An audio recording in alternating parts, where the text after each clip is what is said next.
Welcome to the Range Podcast. I'm Ricky Brule, and with me is Jake Hollywood Iverson. Join us at the Archery range, where we'll tell stories from the hunt, discuss technical bow shooting tactics and gear, and pick the brains of some of the most successful people to ever shoot a bow. Whether you're about to shoot that X for the win or send an arrow at a trophy buck, this podcast is for you.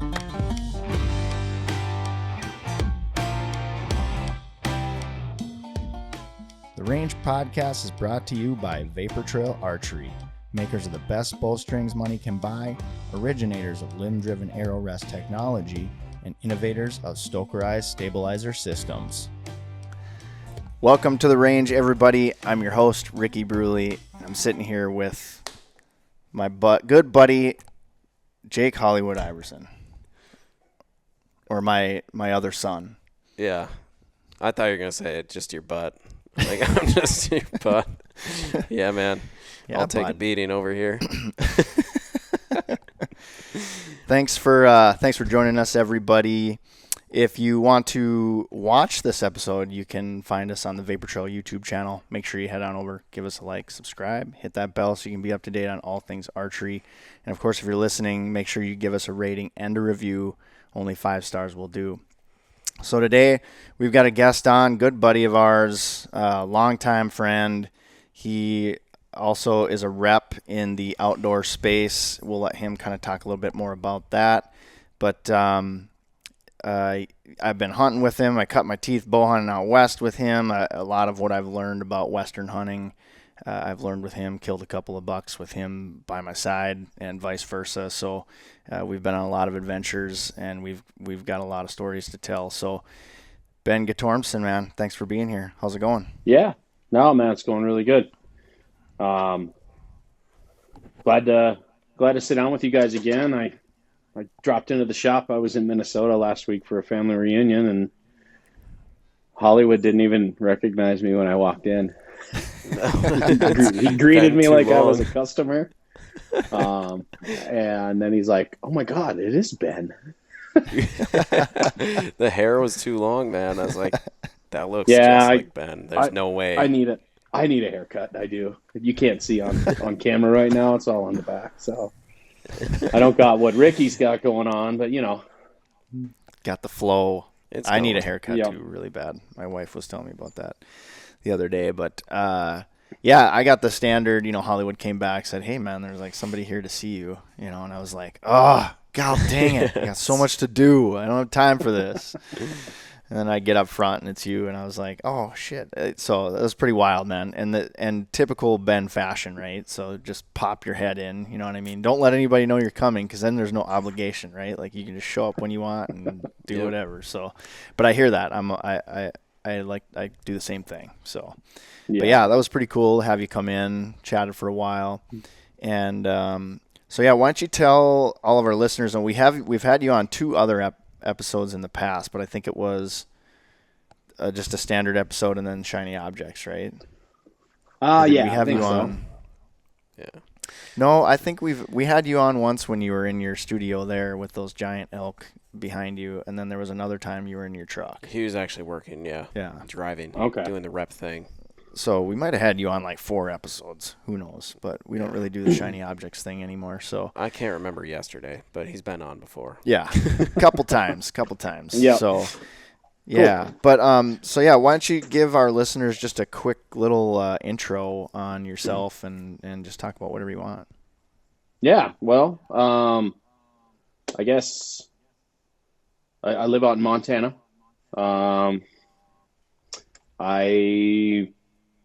God, 25 years ago, I used to tie strings for Jared and Steve.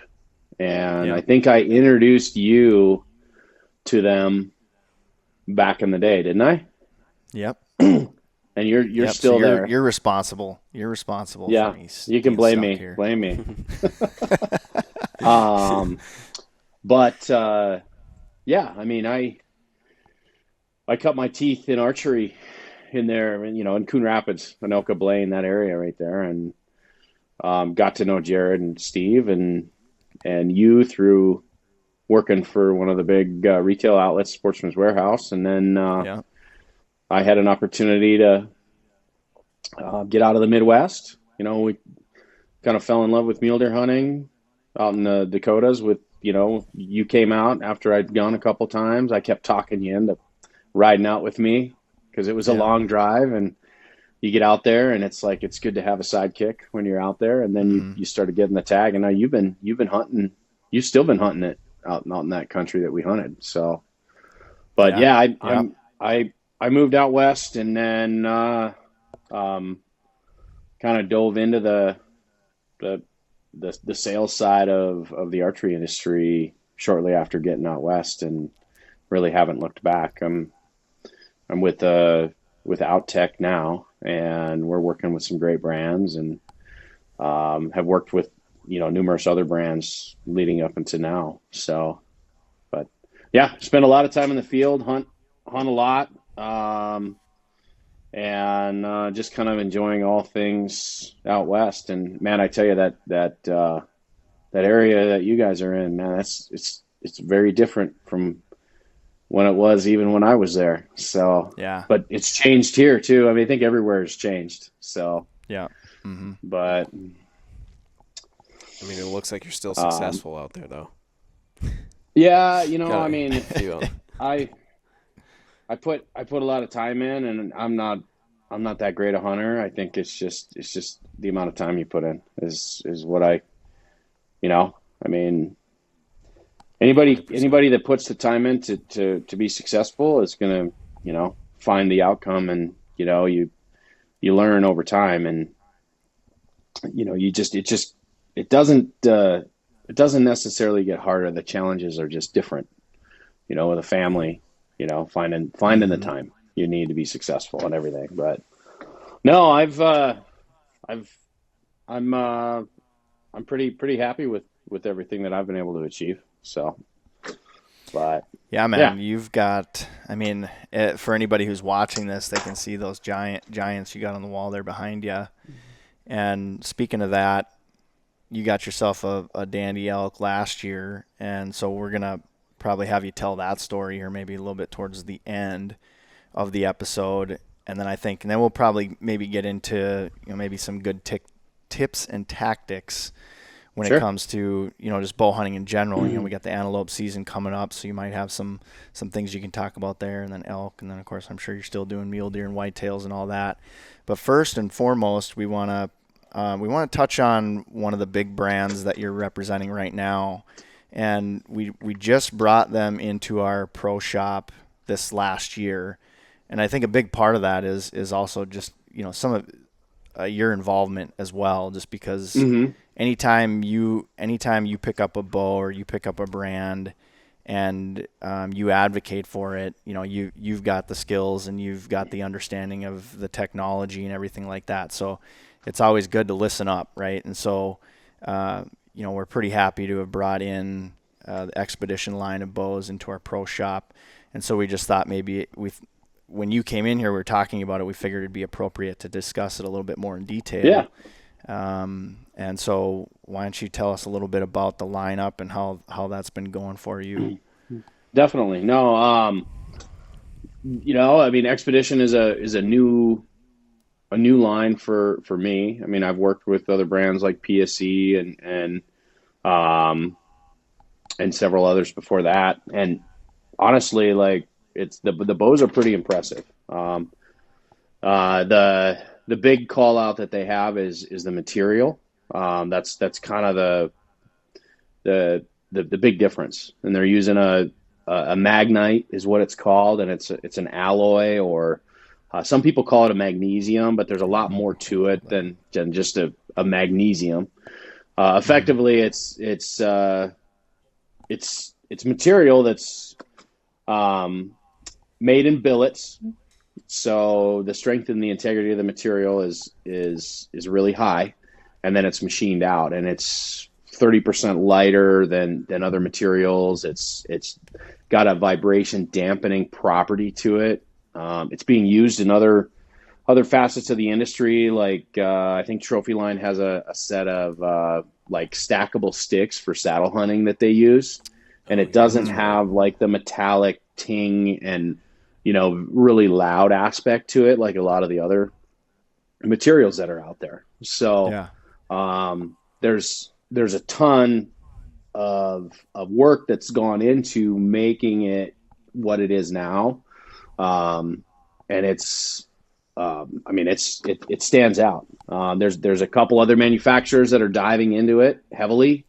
A lot of the other manufacturers, to my understanding, are sourcing their risers because of the extra effort. I mean, we all know machining, and you can't machine that like you would a normal aluminum or anything like that. It has to be done differently, and the way that the metal kind of bonds to the other properties within it, the rare earth elements, the ceramics and stuff like that. The Magnite kind of is a standout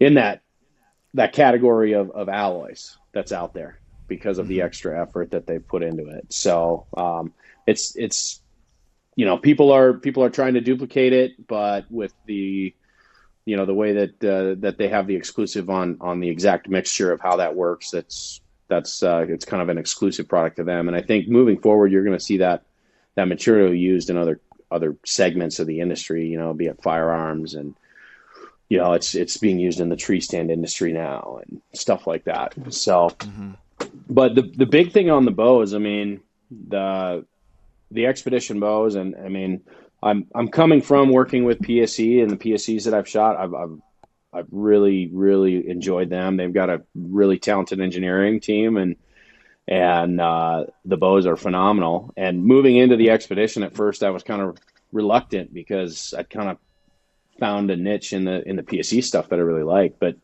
I can honestly say, from a shooter's perspective and a hunter's perspective, I didn't give anything up going to this. The alloy material is machined, so it's tighter tolerances than a hand-laid carbon.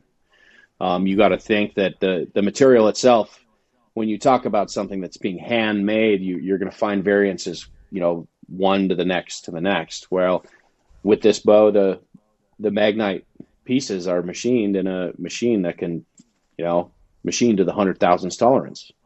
And you get an exact cookie cutter object that comes out of these machines. And they really do put a lot of value into these bows. I mean, they're coming with a probably one of the more premium factory strings of anything on the market with an ABB string. I know you guys make a fantastic string as well, but I mean, they're doing an awesome job with the string. All the pockets, the other metal parts on it, the pick mount, the string stop, all that stuff is all machined out of Magnite. So you get the weight factor on it. And then it's a 4-track binary system. So it's in line with everybody else's product. Speeds are good. The draw length, the range comes with 2 modules. So you maintain a higher level of efficiency. And where I've really seen this bow shine is at the shorter draw lengths, because typically when you go into the shorter draw length ranges on a lot of other bows, you lose efficiency because they're in the bottom of the cam. And with this particular bow, a lot of people that I've talked to that are, 27 or 27 and under draw lengths are getting much better speeds out of these bows than they are out of some of the other manufacturer bows that maybe have just a singular module, like a rotating module on them. They're coming with all the tuning features that you need to get it dialed perfectly. They have 2 grips that are interchangeable, and they come with both grips. So you get a 17 and a 19 degree grip in the box with a bow. They're using a Cerakote finish process, which is a baked on finish. It's much better than like what we see in film dips and stuff like that. They have some of the most unique color combination options out there when it comes to colors too. They're doing the cams, the pockets in like a flat dark earth, and you can really make it your own. 2 of their most popular colors are like that sniper gray with the FDE ancillary parts, and the OD green with the FDE ancillary parts. The solids seem to be kind of demanding the most out of everything now. And I think they make one of the sharpest looking bows on the market. So this color right here is the FDE. Mm-hmm. Yeah, that color on the limbs and the cams is the FDE. So, and this is that sniper gray you were talking about. Yeah, I believe so. Yeah. So. Yeah, I was going to comment on that right away about just the options. Yeah, I was going to say it's a super like sharp looking bow. And of course, as a consumer, like we're a dealer, but as a consumer, we want to say like having the options is amazing, but I know it can kind of be a headache too. Being a manufacturer of a million different combinations, it can be a headache because you don't know what that person's going to want, or I think for a dealer, just this right here, it grabs eyes. No one else is doing it, so it's probably standard enough. Versus going crazy, Yeah. Well, and people have commented. I mean, the bows are so close anymore when you get into that top tier that you got to look at other things as well. I mean, when it comes to draw cycle, for example, like whatever you shot the most recently is going to feel the best. If that's a Hoyt, if that's a PSC, if that's a Matthews, whatever that is, if that bow is what you're comfortable with and you've learned that draw cycle in your muscle memory, that's going to feel the best. This bow has it's got a little bit of a different draw cycle, but it transitions into the valley very smoothly. It loads at the beginning of the draw cycle, and it's just a little different. But your range of motion within your muscle groups and stuff like that are actually at their strongest when they're fully extended as you try to pull a bow back. So once you get used to the draw cycle on it, it's not a harsh draw cycle. It doesn't dump into the valley terribly at all until you get, like most bows, when you get into the longer or the top draw length settings, you run into that, but that's fairly common. But the biggest thing is get into one of these shops that carries these bows and shoot them. And I can't say that I've talked to anybody that made the switch to Xpedition that's been, unsatisfied with its shootability. So they got I would say, go ahead. I was going to say they got a really talented team, and that's the other thing about the brand. I mean, everybody knows the old Xpedition. In the last 24 months, they've rehired pretty much every position within the company. They've added people, they've moved people around. Some people have been there for longer than 2 years, but for the most part, you've got executives that come from major manufacturing companies like NAP, NAPs, who have made broadheads for a lot of years, so they know production. These boats don't have a long lead time right now. They're 2 weeks and getting bows out. And the big thing now is their head of engineering is a veteran of the industry. Jason Fogg, if anybody hears that name that's been in the industry a long time. He was at Hoyt, I believe, from 1995 to 2010. So he did 15 years inside of Hoyt. And when he left Hoyt, he was the head of engineering when he left. And he was part of the Tech Riser, the cam and a half system that kind of built their brand over the years. I mean, he really understands. He's one of those engineers, you can have a conversation with, and he understands what the consumer wants, not just from an engineering perspective, what the engineer wants. And going into next year, like he's been there, the 32 that you have there, that bow is our flagship bow this year with Xpedition. And going into next year, he had part of some of the make and model and how that bow sits and the feature sets that it has. But next year's bow is going to be his full design, because we're kind of coming out of the old engineering base and we're moving into the new, full on, charge forward designs from Jason. So it'll be interesting to see for sure. Yeah. So I'm excited. It's,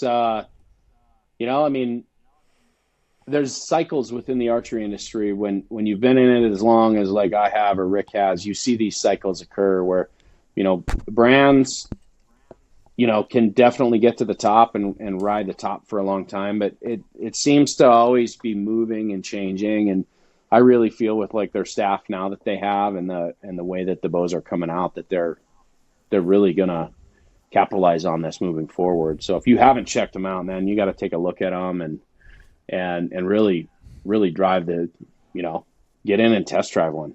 So I would say, I think the draw cycle reminds me closer to like a Bowtech, and then I'm almost feeling like I haven't shot a ton of PSEs. I feel like it's almost, and this is where I'm going to bring in Ben's professional background of it. I feel, is it almost between like an EC cam and an S cam? Like, I feel like it's just a little bit stiffer than an EC, but it's way smoother than the S2 cam. Like, yeah, that's accurate to it kind of loads portray it differently. Yeah, it loads differently through the draw cycle. The basis of what I see, most of your draw force curves that you see on bows, starts low. There's not a lot of tension on the string, and then it ramps up, and then it hits the back wall or the end of the draw cycle for whatever's the draw length setting is, and then it falls off. And with these bows, they have a tendency to peak higher because of where the axle sits within the cam. So the string is already under higher amounts of tension. As soon as you start to bend that string, it's pretty close to the top of the draw force curve. And then it transitions very smoothly into the valley. So it's, and the first impression somebody has is it draws really hard. That's not the case, because it's at peak weight at the beginning. It's just like you slid the draw force curve closer to the beginning of the draw cycle. So, and it transitions into the valley very smoothly, but it's just, the initial impression, if you talk to somebody and they don't necessarily take that into their mindset when they're generating an opinion, is, oh my God, this bow draws hard. But in reality, it doesn't. It's just where that draw cycle sits within the draw force curve, that 20, 22 inches of power stroke. It starts high and transitions down instead of starting low, ramping up, and then dropping off. So, well, like you said, like you get used to what you're shooting, Yeah, and exactly. Like that was my first initial impression, but after shooting them a few times, it's like, it's not so bad. You have to, like you said, you got to expect that it's going to be in the front instead of more delayed all throughout and then drop. This is just right up front. And then once you're past that first, like in my head, like 3 inches of draw, it's smooth all the way through. And I think I was telling you, like, you can hold this thing all day with the dual string stops. The dual stop is another thing too that comes to tuning. And when it comes to a solid back wall, I don't think you'll find a more solid string stop style back wall. The only thing that's more solid is a limb stop, because there's a stop on both sides of the cam. When it rolls over, it hits both sides of the yoke at the same time with that split yoke system they have. And it's a very positive stop. It stops very, very, very hard and is very firm. And one thing that you'll notice is a lot of these other manufacturers will have like a module stop or something where it'll actually draw over and it'll hit on one side of the cam. Well, if you load and like to pull hard against the back wall, as you pull against a single stop on one side, you create a rotational effect within the cam. And you can affect your left to right on, say, a paper tune or how the arrow comes off the bow, which inadvertently is something that it would be a negative. If you're consistent as the shooter, you're not going to have that. And if you have the muscle memory to load the same and everything like that, but with that two-sided stop with both sides of the cam, one of the things I noticed, that you can set it, you can load it hard. If you have a deep valley, if you have it set up with a deep valley, you can pull hard against that back wall and shoot, and you don't have any effect on that, any of the rotational aspect within that cam when you hit full draw. So that's another unique feature that I feel like stands out. That's extra money that they're putting into the equipment to make it better and more shootable for the shooter, along with the grips, along with two modules, along with the higher quality string and cables. All those things, add up in the end, because they make it more, versatile for the shooter, because every one of us likes to shoot slightly different. And I got to tell you, man, I've seen renders and I know what they have coming. They're even taking it to the next level with the 2026 model, with Jason at the helm and the different stuff that they're adding into the existing system, there is not a single thing that any other manufacturer is going to have over this new Xpedition that we're going to come out with next year. We'll probably launch it late into the fall here, but keep an eye on it, man. It's going to be big. We've got a bunch of other stuff that we're getting into. I don't know. I don't want to get myself in trouble and say too much, but the new bows that they have now, that 32, the 35, which is what I'm shooting. I prefer a longer axle to axle bow. I picked it up the other day. I hadn't shot it much, and I was tearing veins at 40 yards, and I hadn't shot in a couple months. So a forgiving platform like that really, really allows you to, to challenge yourself and push the envelope as a shooter. So. Yeah, with again, we build strings. Like, I'm not going to knock ABB. They still have a great string, but if you put that into the value of the bow, that's like a $200 set that you're getting right off the rip versus some of these other guys that are just throwing on, whatever the hell string set, wherever they're getting it from. We probably know some, but it's just like, this is a good string set where you're more than likely not going to need a new one for 2 years.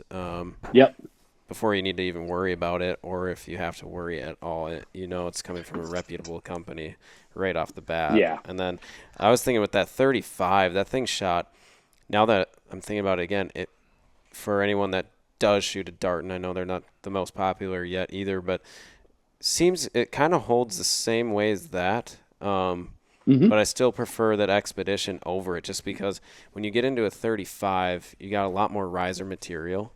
So now you're holding more weight, which, mass is great, but let's play with bars on that end, but that 35 holds so nice. That was the first thing I said, when I shot him, that's sweet. That's a sweet shooting bow, and the only thing I could say is it'd be nice to have the pick mount on that bow, and then that would be perfect right away. I love that thing. The string angle's money, the back wall's money, everything. It just points really nice for me. I love it. And that's just it. It's one of those things. You get into that platform, you're blending the forgiveness aspect of some of your kind of hybrid bows, your more target oriented bows with a hunting bow. And I've shot 34, 35 inch axle bows forever. Ricky knows that. You're out there, and a short bow is nice, when the shot is close. It's easy to get around in the woods with and stuff like that. But when you're out west and, you have these opportunities to shoot these longer distances, and, I still keep it in my pins when I'm hunting. I haven't shot outside of a 5-pin sight. I shoot a mover and I adjust it, when I'm practicing, when I want to really dial in and see how my tune can do out to 70, 80, 90, 100 yards. But, if I'm a 5-pin guy, and if I shoot, I think every animal I've shot in the last 4 or 5 years has been inside of that 5-pin. So just think about that. All those animals behind him within a 5-pin sight. Yeah. Keep that in mind. He's sneaky, man. He's sneaky. Sneaky, man. It's that blondish orange beard just blends right in. Yeah, they think I'm non-threatening, and they just mosey by. Unsuspecting. That's the game you're playing. That's the game you're playing. I do got to say that when we first started going out, I was impressed with how nimble you were. I was like, holy, I did not realize he could move like that, I was practically doing cartwheels down the hill. I'm not even kidding you. It's just wild. But I was going to say, too, it's like the thing I hear with the 34 and 35s, everyone's like, well, we're in the whitetail woods. You can't shoot that long a bow. Bullshit. Watch us, man. Yep, watch me. I've done it all my life at this point. Yeah, we're all definitely with you on that. But I've got last year I was shooting the 36, and now I've got a 34. And if they made a 36 in the form, I would shoot one. But I don't know, maybe they'll go 35 this year. Who knows? We'll see. But but yeah, this Xpedition, man, impressive. Like when I look at the machining, it's super clean. when I was with Pit My Bow, we would tear bows down and we would see all the nitty gritty. We'd pull all the, you could see that the finish that they're putting on there is it's hiding machine marks to make it look better, but it's hiding imperfections and all that kind of stuff. And this finish that's on there is so thin that there's no way you could hide an imperfection. I mean, it's machined very clean. Everything looks very, very clean on it. And I have not had the opportunity to shoot it, so I'm glad that Hollywood was able to speak to that. But I know Daryl's been shooting them in the shop too. Yeah, he wants one. So definitely. So yeah, so we've got them for anybody who's local here in the metro Minneapolis, St. Paul area. Come on in, take a look at one. We've got them set up so you can shoot them. And then of course, anywhere, if you're anywhere else in the country, just check with your local dealer. Or is there does Xpedition have like a dealer list on their website? Yeah, they've got a dealer locator set up. So okay, so that'd be a good place to look to see if you have one nearby. I just thought of one more thing with these bows too. What I just, this is almost annoying in a way, but I'm behind them in this respect right here. Every manufacturer needs to go this way. The Torx screws in the cams. Yes, agreed. Because I will it's not a secret. PSE did it. On some of their bows, but they were soft screws and it was bad. But Hoyt's got an issue this year. They've got some problems, but these Torx bits, that's just great. I just wish everyone would go that way. That's the only thing. It's just now I have to go back and forth between the two. If you're going to go one way, do it all. Yeah, right? Because nobody likes to to Torx bit. dig out a rounded Allen screw. No. That's super tiny in a cam. You're crossing your fingers hoping that, oh man, I hope this easy out doesn't break off in the tip because I'm gonna need a new cam then. So massive props to Xpedition on going that route. Love that. Nothing scarier than having to put a cam into a vise and then take a drill bit to it. Oh, you know what I mean? It's horrible. That dealer did it all the time back in the day. Remember? Oh yeah. Ricky working on old Botex and everything like that. So Oh yeah, making belt buckles out of old bent cams. Oh yeah, yeah. Yeah. So sorry for the side note, but that I love. That's another one little thing that I like to judge another bow on is just the standard is Allen wrenches, but having a Torx bit that's beautiful just because it's as a person working on bows, it's a safety feature to me in a way where it's hey, it's one less cam I got to drill out with a easy out set. Perfect. Yeah. It's nice to have. Yeah. So you were just here recently, kicking it, hanging out. How did the trip go? You were up north with family and everything up in some stomping grounds that I'm familiar with. Yeah, it was quick. It was a quick trip. Yeah. I tell you what, the secret to a 12 or 13-hour drive in the car with a 6 and an 8-year-old is start in the middle of the night. Just so everybody knows, too, I just want to preface by saying that these are no ordinary 6 and 8-year-old kids. They are the children of Ben Guttormson. So they've got an unlimited amount of energy, which is good. That's not a bad thing. My daughter's the same way. So I get it, right? Wow. I think we did a 5-hour drive back home for the 4th of July, and my daughter was losing her mind, just freaking out, get me out of this seat, just freaking. So I think I started at 4 a.m. both ways. Right on. And it was keep the kids up as late as you possibly can the night before. And then just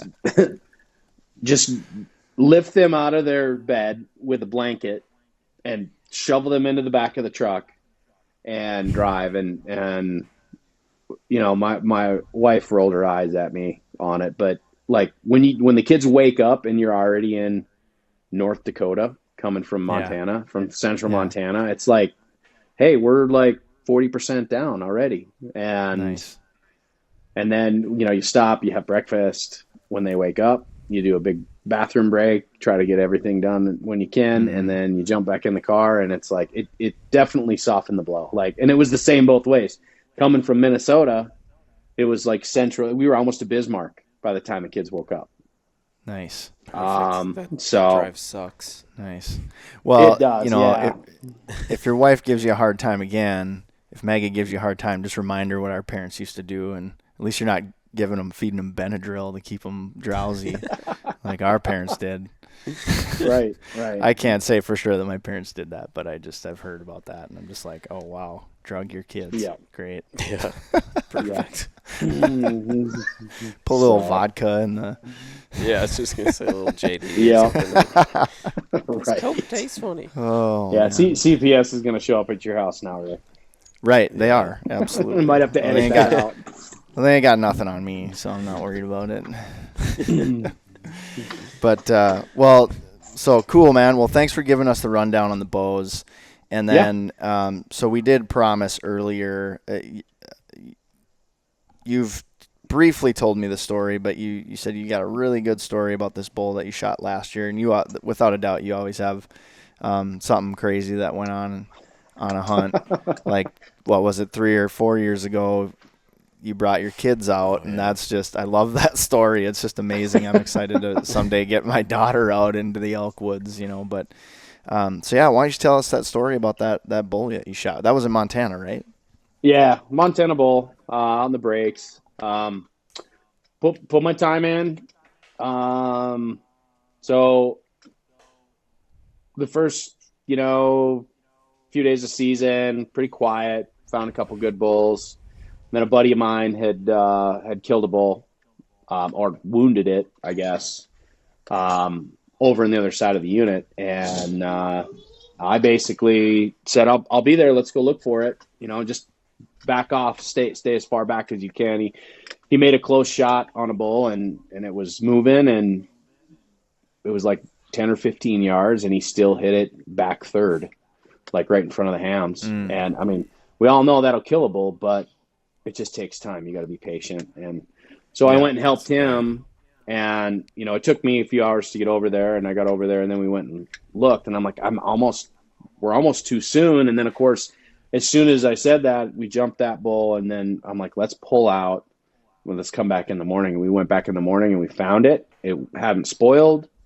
So we're talking 24 hours. It was dead. We packed it out. I'm like, all right, I'm over here. So I take off to a couple spots I know that are a little more out of the way, and found some elk, and had to go back. I had some work obligations, had to go back home. And I hunted one spot that morning, and then went to check another spot. And when I was going home, there was a big rainstorm coming in. And if anybody knows eastern Montana, it turns into gumbo, and you cannot get around on the road. So I'm like, I got to pull out here this morning. So I went to this other spot, found a big herd that was working back up into this coulee in the set of hills off of a private field. Went home for a couple days to get some work stuff done. Turned around, came back out, I think on like a Thursday night to hunt through the weekend. And the rain had stopped. It had dried out. There wasn't hard getting around. And the elk had not been touched by anybody. Nobody knew they were there. They were moving off a field. So I'm like, all right, this is the evening, the first evening I'm hunting. I pack my stuff. I go in to where there's a glassing knob where I can see into this basin. And I had no clue how big this herd was. It was, there were multiple bugles, and I'd seen maybe a dozen elk. And I got back in there, and I started hearing bugles at 4:00 in the afternoon as I'm walking in, and I got to go in and around and do all kinds of maneuvering to get back into some country and to get around some private stuff. And I get back in there, and there's elk up to the left. There's elk over to the right. There's elk down in the bottom. And they're everywhere. They're all spread out over probably a quarter mile. I start working in, and I'm just like, well, as the evening progresses, they're going to get up, start moving around. We'll see what the wind does, because I had good wind from the direction I was approaching from. And a giant bull in the back corner got up, and I didn't see how big he was until he moved in front of some pines, because in that open prairie, the grass and stuff like that, you can't really tell, when they're 3/4 of a mile away. And I didn't pack a spotting scope. I was just kind of in there on a kind of just getting some recon. I had my bow and everything, but I was like, I'm just gonna watch from afar and then maybe make a play in the morning if I can find them. And that bull started coming out, and there were a couple other nice bulls in the herd. And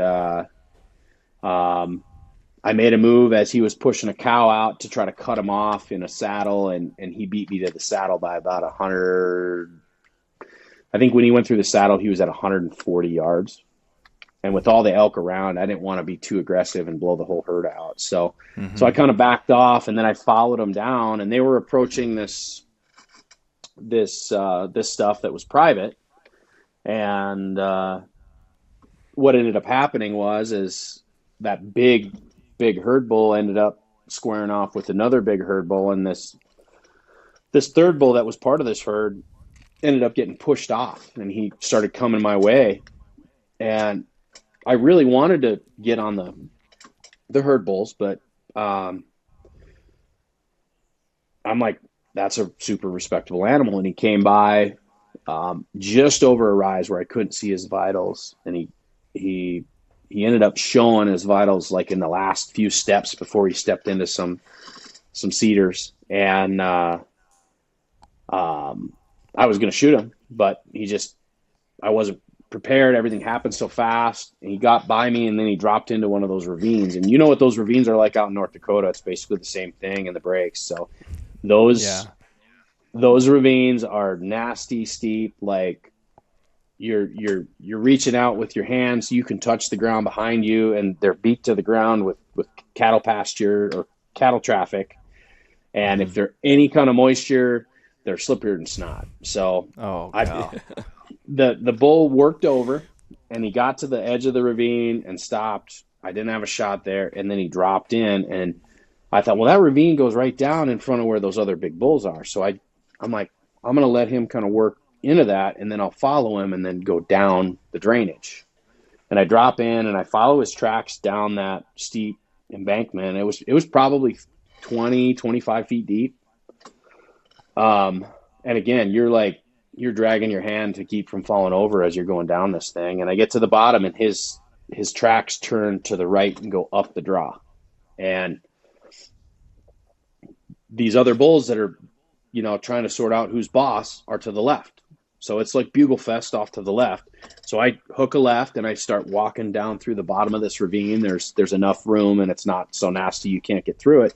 I get all the way down, and I start getting close to where the end of my public ground is. And I look at my phone, and there's no fence. So I'm like, okay, great. Well, they're pretty much on the line. So I'm like, they're out of bounds for me.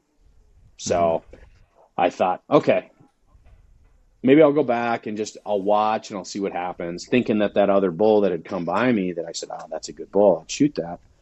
He's up the drainage. Maybe I can see where he's at. And if a super slam dunk opportunity presents itself, I mean, I'm not going to not shoot something like that. So worked up, got to the spot where I hit the trail coming down the ravine. And there was an oxbow in the bottom of the ravine, and I got up on the rise that's in the middle of the oxbow, and I look over, and he's literally 30 yards up the drainage, rolling around in one of those little bathtub depressions that was full of water, like wallowing. Like, I don't know what I did to deserve it, but it just fell into my lap. Like, I literally had to have been 30 yards from him when I hit the bottom and turned down the drainage. Had I walked around the corner, he was probably standing right there. And this all transpired in probably less than 10 minutes. So it's not like I worked down and went like a half a mile down the drainage. It's like I went 200 yards down the drainage and then turned around and because I was out of ground and came back up, and he's right there. And so what do? I pull out my phone and I start taking a video. And I'm videoing this rack, like in the grass, like rolling around, thrashing. And I'm like, I said this to myself. I'm like, are you going to shoot it with your phone or are you going to shoot it with your bow?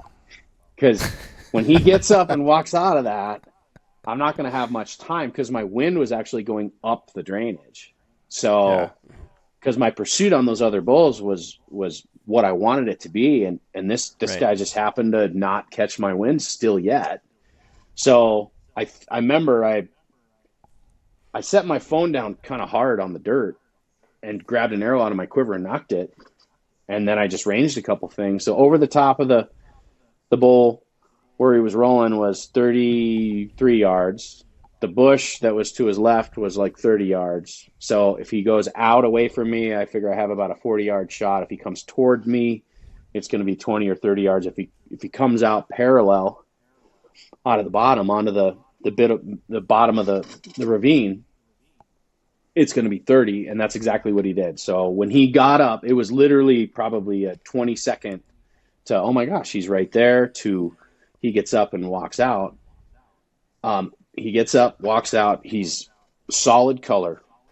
I mean, we'll just call it like clay. Like there's not a single. I can see it in the.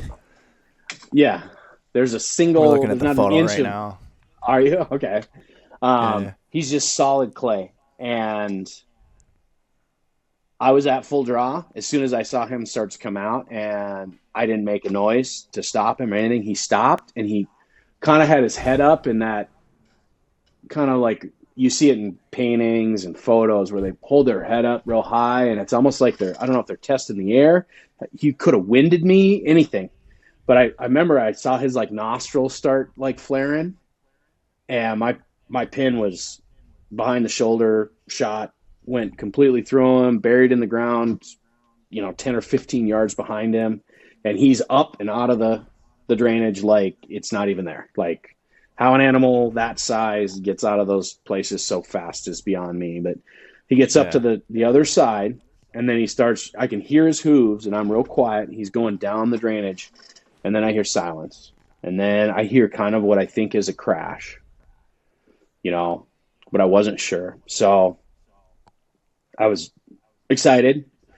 I just kind of start pacing afterwards because I don't want to go chase him again and bump him if he's not dead. So I just kind of wait, and then I go over and look where he's standing and look at where he ran up out of the drainage. And then I'm like, all right, that was like center 12. Like I didn't miss anything, and he was perfectly broadside. So I jump on the trail, I walk up, and I found where he crested because I couldn't even crawl up where he went out of the bottom of that draw. I got on a little game trail and then went over where he crested the top of it, and good blood everywhere. Followed it, and I'm looking and I don't see him anywhere. So I'm like, okay, where is he? And I, follow. He probably made it 200 yards, about above the drainage where I had run out of ground. Okay. And I get over there, and I'm kind of looking, and I can see blood, and he jumped across one of the tops of one of the little chutes that goes down into the draw, and blood all over this pine tree at like eyeball height. And then I can see blood going down, and I look down, and he's in a crevice that's about the size of an elk, completely into it. Like if somebody wanted to dig a shallow grave for an elk, that's the size hole that they would dig. And it was on a embankment that was probably 45 degrees. We'll have to get a maybe even a little steeper. It's so oh my God. The whole body, like his back legs are hanging out of it. I sent you guys a picture. The back legs are hanging out of it. His head is down. The only thing that's preventing his head from going deeper is his horns, his antlers. His body and his shoulders, his legs are up behind him. And I'm looking from from 30, 40 yards away. And I'm like, holy crap. So I'm like, what the heck am I going to do now? I'm hunting alone. How the hell am I getting this thing out? And so I check I haven't been over to him yet, but I checked my Onyx, and he's literally on the boundary, on the line, of the private. Remember I said I was in that draw and I went down about 200 yards? Well, he's on the line and there's no fence. So I'm like, all right.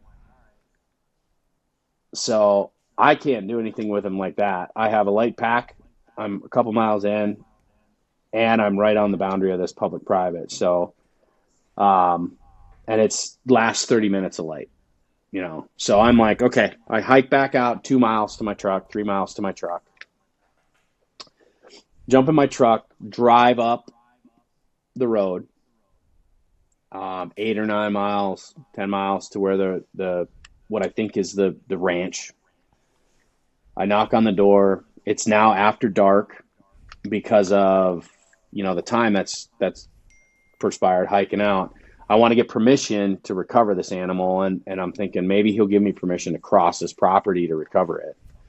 And I said, hey. I knocked on his door and, you get the what do you want kind of a vibe. Yeah. Because it's so late and everything. And super friendly guy. I explained the situation. I did take a picture from where I was. And I said, hey, this bull died right on the line. I shot him well into the public.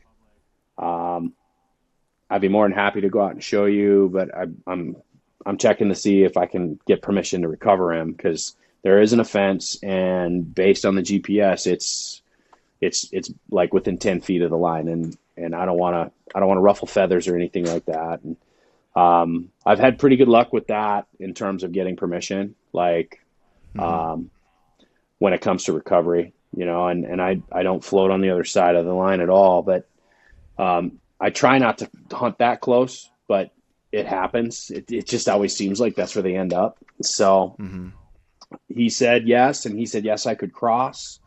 So it shaved about 2 miles off my pack out. And then I nice. I parked on the gravel road, hiked back in, and I got this entrenching tool, like one of those military shovels that you can set the shovel at like a 90 to the thing. And I'm like, well, this is going to be fun. I think I took every flashlight I had in my truck, every lantern, everything with me. And I went out there and I just started digging. And I effectively had to get a whole half of the hillside, about the size of a full body to get him out of the hole. And then I was using his nose and his rack as like a lever. I'd jam his nose into the dirt, and then I'd pull on the end of his rack, and I'd move him like 2 inches. And then I'd do it again and move him like 2 inches. And I finally got him out of the hole. One side of the hole was rock, so I wasn't doing anything with that shovel with that. But the other side, I was able to carve off enough so it would loosen him up so he would come down. And I drug him down the hill probably 30 feet, 40 feet, and then propped him up for pictures, and then I started working him. And I think I have a photo of my first load to the truck being like 2:49 a.m. And I did 2 quarters. So I shot him at like, I don't know, like 8 o'clock, 7:30, 8 o'clock.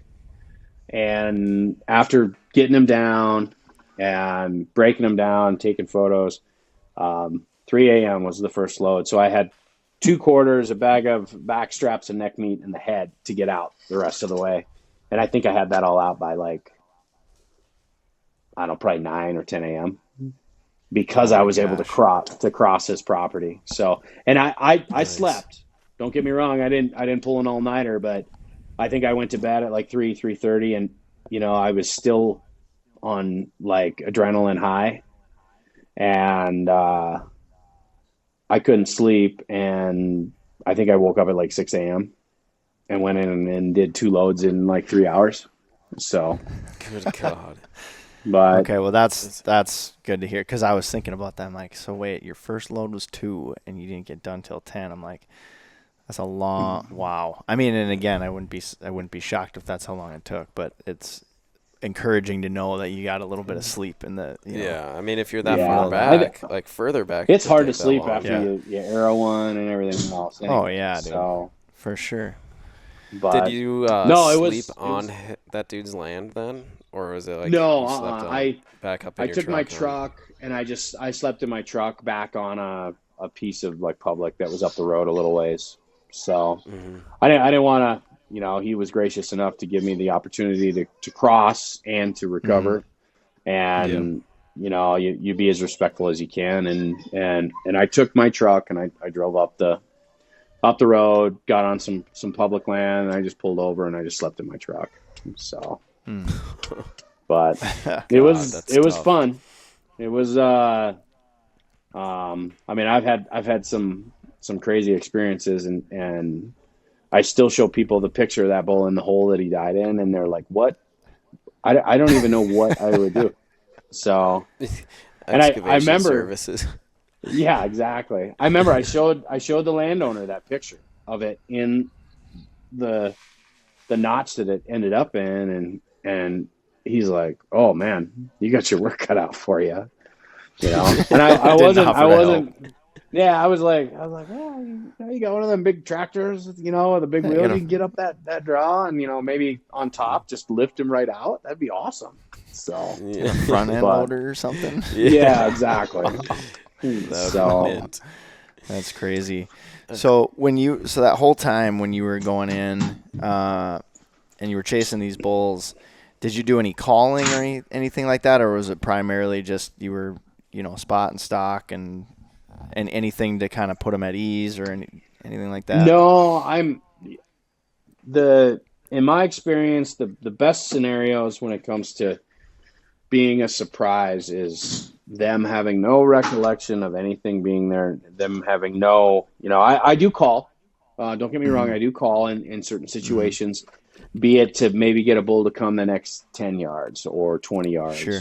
But it's typically one of those things where you're kind of showing your cards. Like that's right. To me, that's the last move. I mean, don't get me wrong. I bugle to locate. I'm a firm believer in that. And when you get a big elk that is on the move, cruising, like in the open country that they have out east, if you see those elk that are cruising, you can 100%. You know, if they're looking for cows, you could probably let out a cow chirp or two and get them to come in. But it's something that I use very, very little. Like, the more you know about their habits and their behavior without any interjection of yourself is more in your favor for the next time you see them there, or the potential of them doing naturally what their instincts drive them to do, be it use a saddle or, you know, bed in a particular area or anything like that. You know, as soon as you start stirring that up, you kind of throw habit out of the window. And I think I've learned that if you can know the animal's habits, you can exploit their habits to be successful more so than trying to make them do something you want them to do. So, you're right. I got to imagine it's similar to, say, like a whitetail, right? Like they're really keen on identifying the location of where that call is coming from. And so by doing so, now you're kind of exposing yourself in a way where, you know, they're looking for where that call is coming from, and you're increasing the chances of them seeing you. So obviously, if you can avoid it, and like you said, just use their habits against them in your favor. So yeah, that's a great tip. I just think for sure. You're insanely lucky with that wind. Like once you get down into those saddles or those bulls, man, it's just you want to go this way or that animal is this way, but I swear to God, it's like 90% of the time that wind is going to tell you no, it's not happening, not today. Yeah. Like, and sometimes you just got to go for it. Like, and freaking send it. Sometimes when you're in those situations, you gotta be willing to take that risk. You know, there's a risk versus 100%. Reward where if you just sit back and kept your wind perfect all the time, you would never kill anything. And that's another thing that I think experience has taught me is like when you take the risk, if everything else is right and maybe you have that one factor that's working against you, you can still capitalize on that. I didn't expect that bull to still be there because of the way the wind was going. He was, you know, they were coming from left to right, and my wind was from right to left, but they were on the opposite side of the draw. So I was on this side, they were on the far side, and as they were coming out of these coulees down to where they wanted to be, I was over here. So if I over pursue, my wind goes right into them. So it's like we had to kind of meet at a certain point where that made sense. Like, and that's why that big bull that I was trying to kill, I was like, I got to cut him off in that saddle. If I was sitting in the saddle, he wouldn't have gone through it because he'd have been getting my wind. I had to meet him there. So, yep. And when you're stalking, at least like back in there, I'm curious because I have a feeling I know how the terrain is. You still just rocking like, you know, your boots or whatever, just tiptoeing. I mean, Rick said you're so nimble, but I just see you wearing like the Chris Farley, like Beverly Hills Ninja, like he's like a little fairy. ninja. He's like a ninja. It's like a Chris Farley wearing a fairy outfit, like like he just sneaks in there, or little sparkles follow behind him as he. I mean, personally, I still just run boots. Like I'm not dicking around with taking laces off, but I know like now there's sheep feet I think make something like that, and then there's those. I've got like stockisons. Leather. There you go, the stockisins. Yeah. I've got a pair of all leather ones, and you know it's one of those things where when you're hiking in on a bedded animal like mule deer, for instance, if you bed a mule deer and you're trying to get in close, that's a scenario where I've utilized stuff like that. But when it comes to elk, I don't think you find yourself in those scenarios when you're hunting in September, because it seems like it's always the rut, and it's just basically you're just trying to get into the chaos that's happening.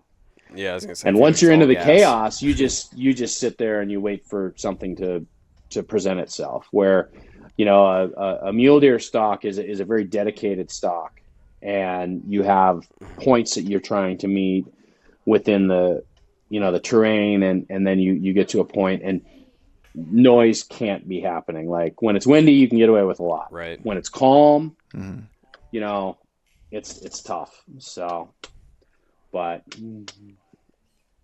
yeah, I have to ask those just for, you know, like, well, my education too, but then just viewership, just because I mean, again, you're sneaking in around all these these animals, and it's just like, how the hell you get in there? And I mean, sometimes we get lucky though. I mean, just the wind could be absolute crap and somehow still there, or whatever it is, or you freaking hit a rock down the side of the face and that deer or that elk is still there. Like it's just crazy. Well, sometimes and it just I mean, works out. Definitely. Back when I hunted North Dakota with Rick, I don't know if you remember that one kind of weird horned buck that I killed, where I basically was just shadowing them. And it was in November. It was the rut, but I was shadowing them, and that buck had been running off any buck that came in, like any small buck that came in. And I was following them, and I followed them up. I put a little mud butte between us, and I went to that butte, and then I peeked over the butte, and the buck had heard me come in and was coming around the butte, ears laid back, going to kick my ass because he thought it was another deer. So, you remember that? Oh, so, yeah. I mean, was that the buck we were out there with Cal? Yep. Yeah. Yep. Cal was with us. I think we shot 3 bucks when we were out there for that trip. Cal shot 1. 3 bucks, 3 days. You shot 1. Yep. Dude. And it was, I mean, it's always bitterly cold that time of year, it seems like, but it adds to the hunt, I think. So I got to get back to that. I gotta start putting in for that with you guys and have some fun with that. So yeah, we should after this, because now I'll be back down to 0 again. But if we, I'll apply again next year if we apply as a group. But yeah, it's fun. We're gonna have a big camp out there this year. It'll be and I don't know how, we may have to stagger our schedules a little bit, so we don't know exactly how it's going to go down. But Hollywood, we got Luke's got one, we got Griffin's got one, we got Damon's going to come out. He doesn't have a tag, but he's going to shoot his camera, and maybe even Alex and Paul, and then of course we'll have Nate with us too for a little bit of it. I don't know how long he'll be out with us, but So yeah, you gotta get back out there. That'll be a lot of fun. And yeah, we're gonna definitely get an education in stalking. I'm sure a few times. Yeah, hopefully I can work out my kinks before you guys with my other limited draw thing that I got going on. Like that's the hope anyway. Do a solo run just a week before and get the kinks out. Maybe come heavy, who knows, and then do it again. Yeah, do it again. Yeah, and like you said, Ben. I mean, some of those years we went out there, it was cold. Oh yeah. This last year was the coldest. I mean, we had days that were right at 0. Yeah. And it's just like, okay, that's fine, right? But then, North Dakota never stops. The wind never stops blowing. It's freaking windy. So you get yourself out on a hillside to glass, and you're just sitting there like, I mean, you've got all your gear on, every piece of gear you can think of. You got hand warmers. You got, you take your hand out of your pocket for a half a second to make an adjustment on the scope or whatever, or pull your binos out. And then I'm just like sitting there thinking, I almost don't want to see a buck, because if I do, I don't know how I don't even know how my body's going to function. Yeah, like how are you going to break that down? Like you got to do it so quick. Like, it's not even about that. It's more just like executing a stock in that crunchy snow that's all crystally and making tons of noise, and then having the ability to still like draw your bow and in that moment, and just like, so I'm just like, it's one of those deals where I guess we'll find out, or hopefully we can find out. But the opportunities that I had when I put stocks where the temperature was not as ugly. So I was able to, but the wind just wouldn't cooperate. I couldn't get a break with the wind. And if there'd be some situations where it's like, okay, well, I could approach from this direction, but then there's like a strip of snow in between that I would have to cross within, 30 or 40 yards. That's just going to, it sounds like I'm coming in with a bag of chips, chowing down. So that ain't going to work, and so I couldn't get a break, and it's one of those things too where I think I had a lot of opportunities that I kind of hesitated on. So in retrospect, it's like, well, maybe I should have tried to capitalize on that opportunity. But either way, so what other tips you got out there, Ben? Because you're humble in saying that you're not a good hunter, but I disagree. I think you're a fantastic hunter. I think you have a lot of experience, and so I feel like what would be your best piece of advice? For bow hunters out there. I know last time you were just like, hey man, just go out and have fun, but I want to talk about like actual tactics and within stalking or calling or whatever it may be. What I've done in recent years that I've learned from experiences is maintain your position unless it's something that you see as a high percentage opportunity. Like, you'd be better to pass on 2 low percentage opportunities to wait for a high percentage opportunity. And that's just experience talking. Like, oh, hey, there's an antelope out there, and the tallest bush is, my knee. I'm like, yeah, that ain't going to happen. I'll just watch until he gets in a better position. And I think if you remember going out there early, it was like every time we saw a deer, oh, shooter, we were going, no matter what the scenario was, no matter what the terrain looked like, no matter what the wind was, anything. Right? Yeah. That was the whole thing. And I mean, the odds thing definitely is part of it. Like, the more you go on, the more opportunity you're going to have. But what I like to do now is I like to push the line to where I know 100% I can get there. And then that might be 3 steps away from being presented a shot opportunity. But from that position, I can pivot. If I lose sight of that animal or something like that, it's not as good because you're counting on that animal not doing anything. But you still need to be able to make a decision. And if you look at it more like you're in a chess match, like that animal makes a move and you make a move. That animal makes a move, you make a move. That's kind of how I like to look at it. Like let them, it's more of a defensive, like you're moving, like if an animal starts to move downwind of you and you can back up and move around to a better position to not give away your, that's a defensive move. And people think that, well, you're not going to kill anything doing a defensive move. But if you want to kill that animal, sometimes you have to work backwards to work forwards. So, Right. Yeah. And like moving in on that herd of elk, I was in a just kind of an observation mode. Like I didn't want to go too deep, and I could have climbed up onto a butte, a little glassing knob that was probably 250 vertical feet, just kind of a weird little spire out in the middle of the prairie.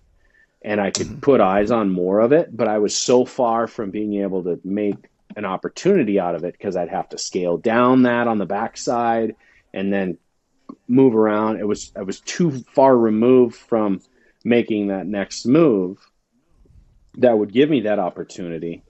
I took the risk of moving in, but I didn't want to over pursue towards them and then have some of the elk that were closer to me get my wind. So I elected to just kind of get to the closest ridge I could without giving away my presence via wind, via sight, via anything, and then wait. And then when those animals started getting up, the animals that were closer to my downwind side got up, and they actually moved up the draw out of harm's way of being exposed to my wind. And then I dropped into the draw. And then as the animals moved down, I was able to kind of make a quick play to try to cut that big bull off that I wasn't able to cut off.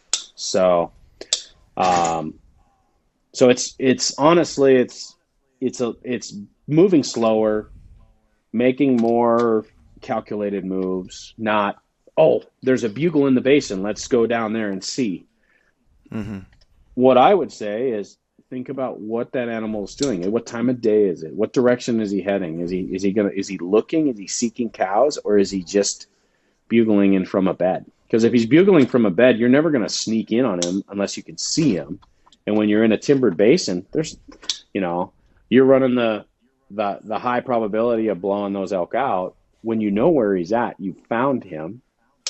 Take the time to wait till he's on his feet doing something that maybe you can predict, and then exploit that. So it's not as much.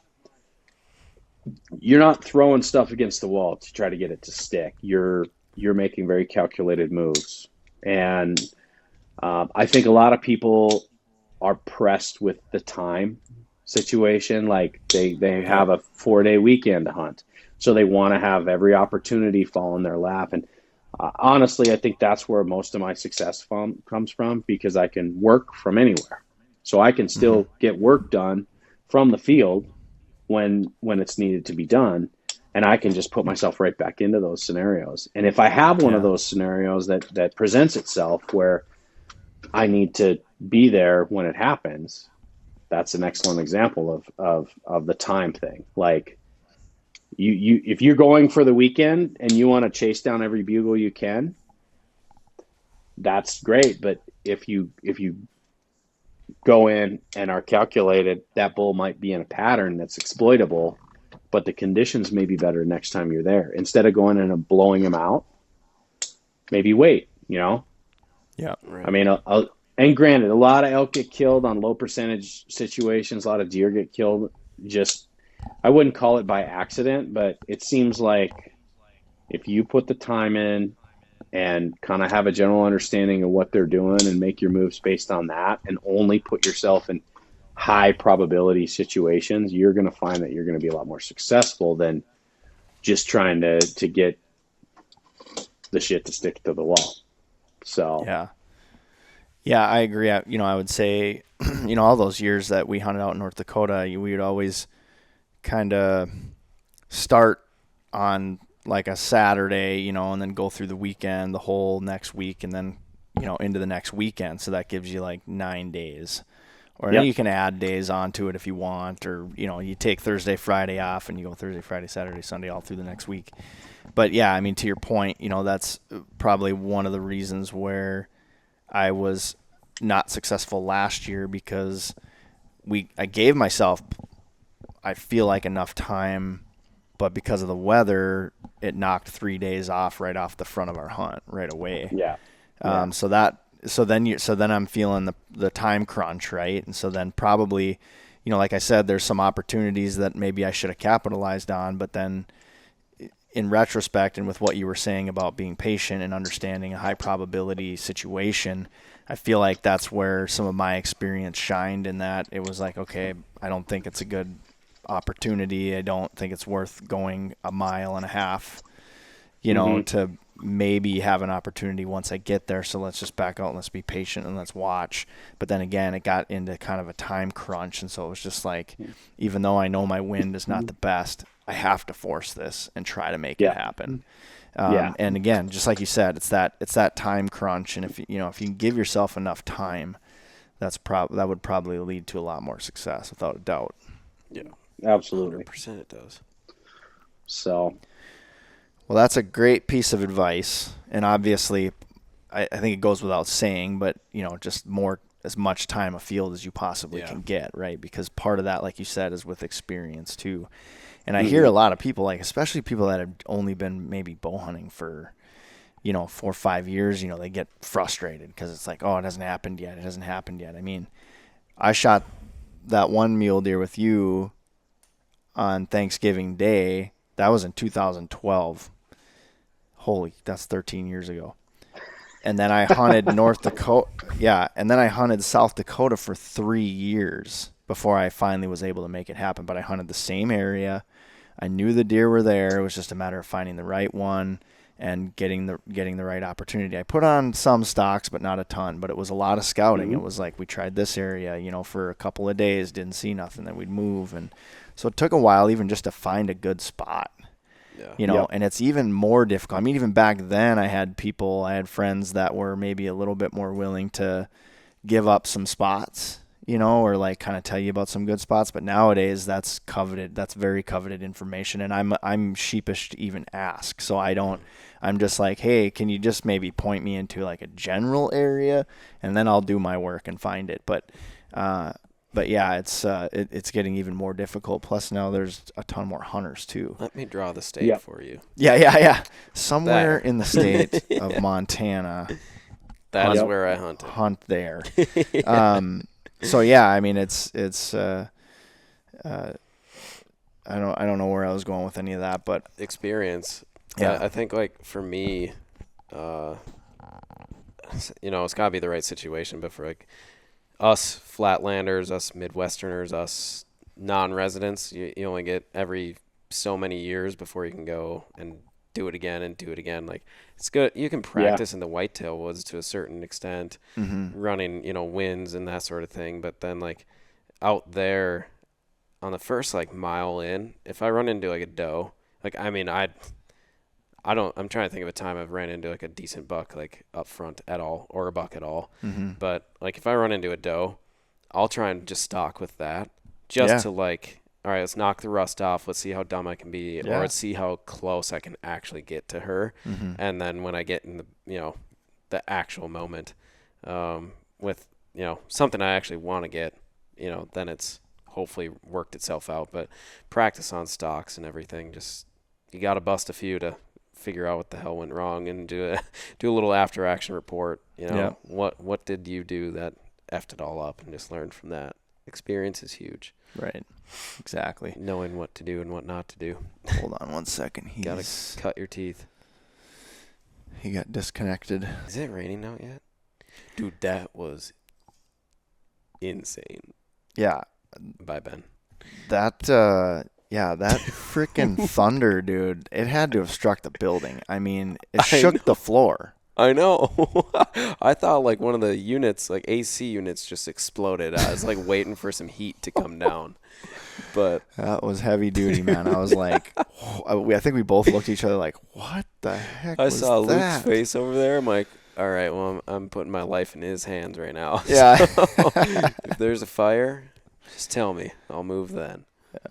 Well, folks, it looks like maybe we got disconnected from Ben. Luckily, we are at the end of the episode, so appreciate y'all listening. Thanks so much for taking the time out of your day to check us out. If you want to watch the video version of this episode, check us out on YouTube on the Vapor Trail YouTube channel. Give us a like, subscribe, and hit that bell so you can be up to date on all things archery. If you're listening, please, please, please, I beg you, give us a rating, give us a review, whether it's on Apple Podcasts or Spotify. Head on over. Those are the kinds of things that keep this thing running. We need to know that people are paying attention, and we want to know if there's anything else that you want to see us talk about or any guests in particular that you want us to talk to. So, you know what? For anyone that made it this far, if they comment on the video or wherever else that I look ugly, I will send them a sticker pack. There you go. I love that. There we go. How about a set of bowstrings too? Why not? All right. Bowstrings and a sticker pack. Tell me I'm ugly. You got it. Tell them you're ugly, and then we will choose somebody from that group of people. If there's a group. Yeah. Better be a group. Because I can't be giving out a set of bowstrings to every single person that comments. Yeah, that's true. Asterisk. So, yes, I like this. Comment that Hollywood is ugly. I don't know about that, but yes, It's all right. We gotta razz the troops here. It's to know that you're paying attention, right? Exactly. So comment that Hollywood is ugly, and we'll get you entered in to win a sticker pack and a free set of Vapor Trail VTX bowstrings. And with that, we're gonna pack up our bows and get practice for out west. Peace. Have a great day, everybody. Vapor Trail is now offering an exclusive discount to the Range Podcast listeners. Enter promo code TRP15, that's TRP15, at checkout for 15% off VTX bowstrings and Vapor Trail and Stokerized branded t-shirts, hats, and other gear.